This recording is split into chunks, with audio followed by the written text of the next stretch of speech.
Welcome friends, my name is Prajakta और you are watching now learn with Praju. So guys, मैं आज आपको verbal questions पढ़ाने वाली हूँ, यानी कि क्या जो क्वेश्चंस की स्टार्टिंग हेल्पिंग वर्ब से होती है वो क्वेश्चंस मैं आज आपको पढ़ाने वाली हूँ। और इसे हम एस्नोटाइप भी क्वेश्चंस भी कहते हैं और इसे रेटोरिकल क्वेश्चंस भी कहा जाता है। सो गाइस, सबसे इम्पोर्टेंट बात आती है कि जब हम वर्बल क्वेश्चन सीखने को लेते हैं तब उसमें सबसे इम्पोर्टेंट बात ये होती है कि हमें पता होना चाहिए कि वर्बल क्वेश्चन की स्टार्टिंग किससे होती है। सो मैंने अभी बताया कि वर्बल क्वेश्चन की स्टार्टिंग हेल्पिंग वर्ब से होती है। सो अब हमें ये पता होना जरूरी है कि हेल्पिंग वर्ब्स किसे कहते हैं, क्योंकि हमें वो ही पता नहीं होगा तो हम क्वेश्चन कैसे क्रिएट करेंगे ना। हमारे सामने सेंटेंस दिया गया होता है और हमें एग्जाम में पूछा गया होता है कि मेक इट वर्बल क्वेश्चंस, लेकिन हमें हेल्पिंग वर्ब भी पता नहीं होंगे तब हम उसका क्वेश्चन कैसा क्रिएट करेंगे ना। तो सबसे इंपॉर्टेंट बात है कि मैं आपको पहले हेल्पिंग वर्ब्स बताती हूँ। सो गाइस, मैं अभी यहाँ पर लिख लेती हूँ, आप वो देख लेना। Am, is, are, was,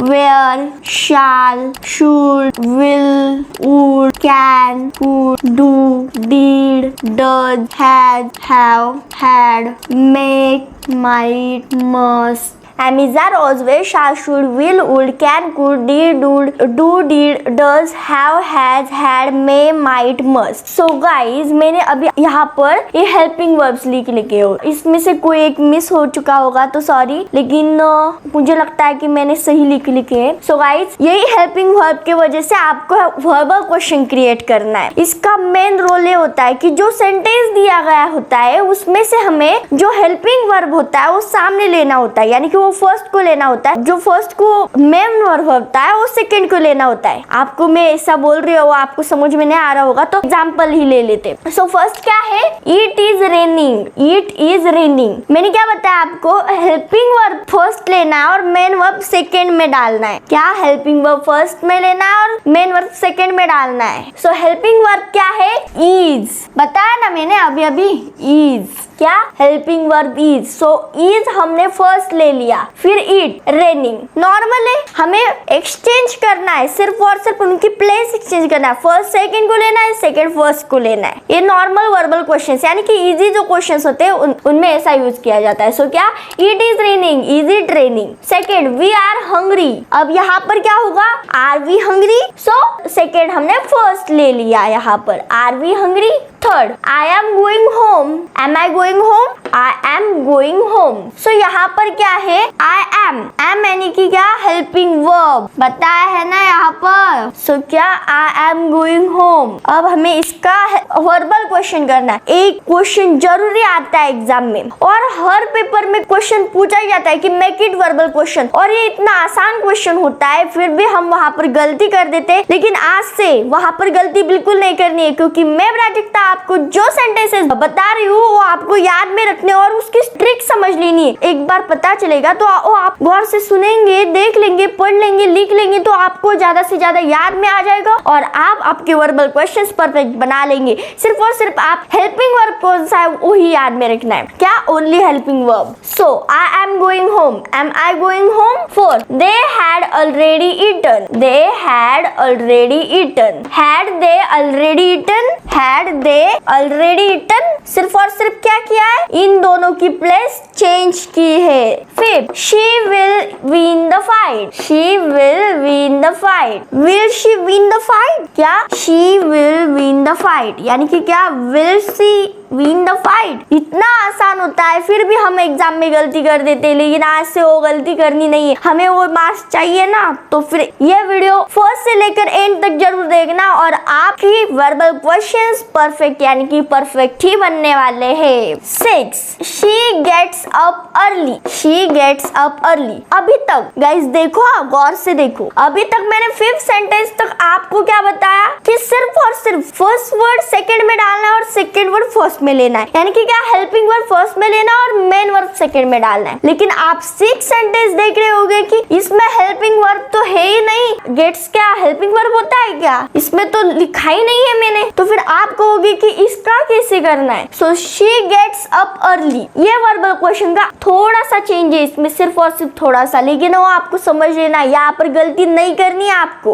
okay, so gets, gets यानी कि क्या, जो वर्ब होता है उसको जब एस यानी कि जब उसके लास्ट में एस आता है या फिर गेट, गेट्स, सो जब यहाँ पर GET गेट होता तो हम वहाँ पर डू यूज करते। यहाँ पर एस है यानी कि जब वर्ब के आगे ES और S प्रत्यय लगता है तब हम वहाँ पर डज यूज करते हैं। क्या, डज। और जब वहाँ पर पास्ट टेंस दिया गया होता है तब हम वहाँ पर डिड यूज करते हैं। So she gets up early, gets यानी कि क्या, डज।